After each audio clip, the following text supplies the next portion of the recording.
Na sua avaliação, qual o grande desafio para a vivência exitosa do duplismo mental somático? Eu vejo assim que um dos desafios, até escrevendo o verbete isso ficou muito claro, é a questão assim de quando ambos os parceiros, não sei se é um desafio, mas eu vou falar do facilitador primeiro, depois a gente fala do desafio. Um facilitador que eu vejo para essa dupla alcançar a condição de duplismo mental somático é ambos os parceiros serem inversores. Por quê? Muitos atributos ou muitos desses avanços mentais somáticos que a gente está descrevendo ali, a gente leva décadas para desenvolver, tanto individualmente quanto em conjunto, a dupla ali, né? Então, assim, quanto mais cedo esses parceiros começarem, vai ser mais fácil eles atingirem, né, com o passar das décadas, essa condição do duplismo mental somático. Uma dupla, né, de reciclantes que começou a aplicar a dupla com 50 anos, né, com todos os comprometimentos, muitas vezes vai ficar mais difícil ela desenvolver essa condição. Então, vamos dizer assim, um facilitador seria desses duplistas serem inversores, né, ambos os duplistas serem inversores.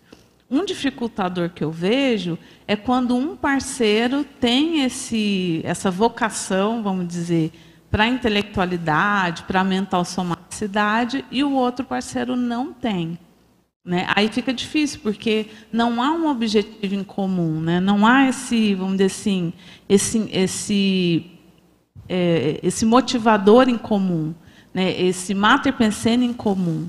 Né? Aí eu vejo que é um dificultador, quando ambos os parceiros têm essa vocação mental somática, têm essa vocação intelectual, fica muito mais fácil, porque aí há o sinergismo dos mater pensenes, né? Então, assim, cada um de nós temos as nossas especificidades mentais somáticas, assim, os atributos diferentes. Assim, o Ricardo ele é mais holofilosófico, ele é mais cosmovisiológico, e eu sou mais da analiticidade, do detalhismo. Então, cada um tem atributos diferentes. Mas como os dois têm o mesmo megafoco, há esse sinergismo e essa complementariedade. Agora, se um dos parceiros não tem essa vocação, Ixi, acho que está falhando.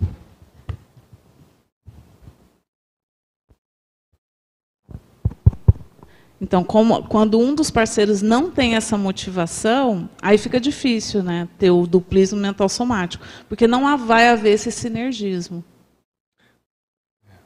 Aí cria-se outros tipos de dupla. Aí a pessoa tem que analisar qual que é o meu tipo de dupla. Né? Primeiro, se a pessoa de fato está aplicando a técnica do duplismo, e para a gente verificar isso tem que ter resultados. Né? Assim como, por exemplo, a técnica da INVEX. Não adianta a pessoa achar que ela aplica a técnica da INVEX, ela tem que ter os resultados. Né? Ela chegou aos 40 anos, não tem nenhum resultado evolutivo, alguma coisa está errada. Né? Ou ela está se enganando, ou ela não está aplicando direito a técnica da INVEX. Com o duplismo é a mesma coisa. Né? Vão passando-se os anos, aquela dupla tem que, vamos dizer assim, aquilo tem que ter um avanço evolutivo e resultados. Senão, não é um duplismo, é só uma parceria comum, um casal comum. Né? Então, assim, a primeira coisa que eu me perguntaria realmente, a gente realmente aplica a técnica da dupla evolutiva? Em segundo lugar, que tipo de dupla a gente é? Às vezes é mais da parapercepciologia, às vezes é o da parapedagogia, às vezes é da consciencioterapia. A gente tem muitos casais consciencioterapeutas. Então, assim, tem outros tipos de dupla. Aí a pessoa identificar qual que é o tipo de dupla que ela compõe ali com o parceiro e tirar o máximo de proveito desse tipo de dupla que ela tem. Né? Que eu acho que isso também é interessante. A gente começar a trazer as casuísticas até para a gente ter outras possibilidades, né? Assim, a gente começar a estudar as duplas, né? Como que cada dupla funciona, quais são os indicadores, quais são as características, né? Como que eles chegaram àquela conclusão de que a dupla tinha aquelas características. Então, eu acho que é interessante a gente começar a debater a duplologia, que eu acho que é um tema que a gente não debate muito, né? A começar pelo próprio conceito de dupla, porque a gente percebe que não há uma compreensão adequada, né? Por exemplo, o casamento oficial, o casal continua sendo dupla, porque a gente vê que tem muita gente que está chamando de dupla pessoas com o casamento oficial. Então, essa é uma discussão, porque o Valdo até escreveu, acho que, sobre isso, né? E é a mesma questão com a INVEX. Então, assim, se casou com papel passado, em tese, pelo menos no conceito que o Val trouxe, já não seria mais, né? E aí você vê, às vezes, o pessoal até veterano não considerando essa variável, né? Então, já começa por aí.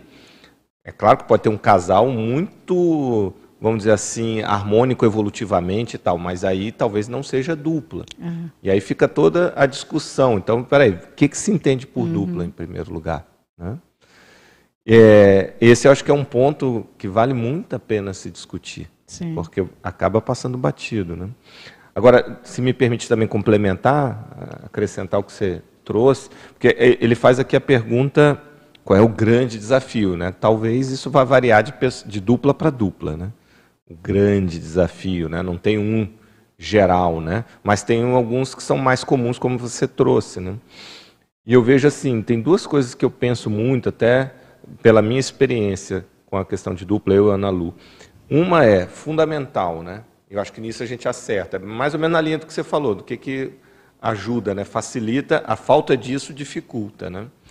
Um é ter rotina integrada. Eu acho que o casal que não tem uma rotina, minimamente, não vai ficar perfeito, porque depende do momento de vida de cada um, nível profissional, né, como é que está, em qual estágio profissional e outras coisas mais. Mas o casal tem que ficar atento a isso. Como é que eles se organizam a rotina semanal, né, a rotina diária, mas principalmente a rotina da semana, em que estejam em acordo e considerando os momentos para a dupla, né? Casais, a meu ver, que não têm uma rotina integrada, com o passar do tempo, a tendência é se desfazer. E às vezes eu vejo que o pessoal não se toca disso, né? Então esse é um ponto importante. Outro que eu vejo que é muito importante, e esse é mais no longo prazo, e tem a ver com o que você falou e relatou da sua experiência com o Ricardo, é ter um projeto de vida comum.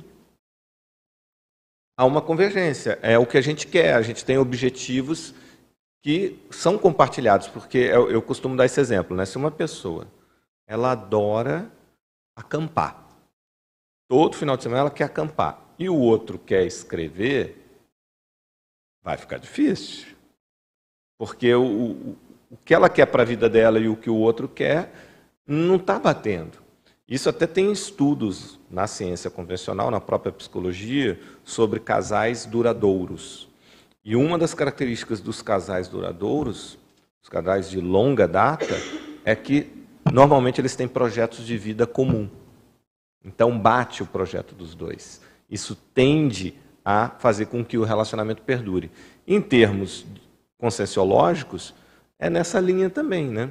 Você tendo projetos em comum, seja de GESCONs, né, de estilo mesmo também de vida, de prioridades, a tendência é que o casal realmente consiga perdurar e ser muito produtivo. E aí a dupla evolutiva, né? Eu acho que essas duas variáveis, projeto de vida comum, considerando a ProEx, né, o que querem, e rotina integrada, a ausência desses dois é problemático para o casal, né, para a dupla evolutiva.